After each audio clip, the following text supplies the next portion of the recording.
Who's the fifth kingdom from Daniel?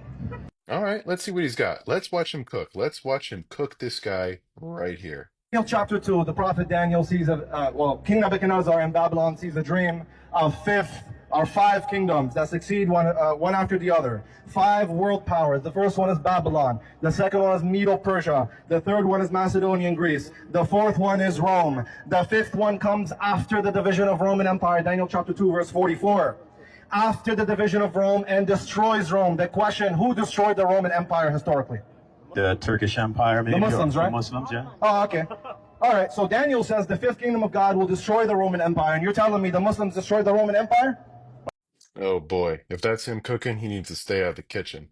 See, he clearly doesn't understand the nature of the fifth kingdom, how it's supposed to be different than all the other kingdoms that came before it. Daniel chapter 2, verse 34, it says, "A stone was cut by no human hand and struck the image on its feet of iron and clay and broke it in pieces."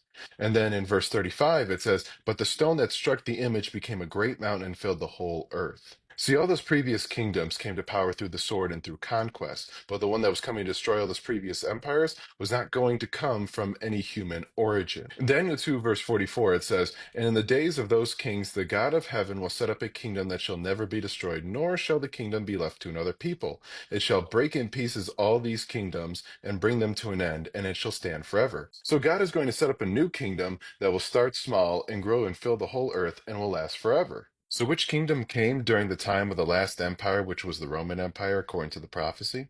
The kingdom of God, as Jesus says in Mark 1:15. And then Jesus also says in John 8:36 that his kingdom is not of this world. And then in Luke 17:20, he says the kingdom of God is not coming in a way that can be observed. So the kingdom is not going to be of human origin that he's bringing. And Gabriel even told Mary in Luke chapter 1, verse 33, that Jesus would reign over the house of Jacob forever, and his kingdom there will be no end. And a stone was said to be the thing that destroyed these previous kingdoms, and Jesus is described as the cornerstone of his kingdom in Ephesians chapter 2, verse 20. And Jesus even describes the kingdom of God in Matthew chapter 13, verse 31, starting like a mustard seed, but growing to be like a tree. Jesus also said in Matthew chapter 20, verse 19, to disciple the nation. So he meant for his kingdom to be worldwide. So this kingdom that Jesus was bringing was to be of no human origin, was to start small and then eventually grow and fill the whole earth, and would be a kingdom that will last forever. Sounds like Jesus' kingdom checks all the boxes for the Daniel 2 prophecy. The Islamic Turkish Empire, on the other hand, came to power by the sword and by conquest like all the other kingdoms, but eventually fell after World War I, so they could not be the fifth kingdom of the Daniel 2 prophecy. So repent and believe in Jesus and the gospel of the kingdom of God.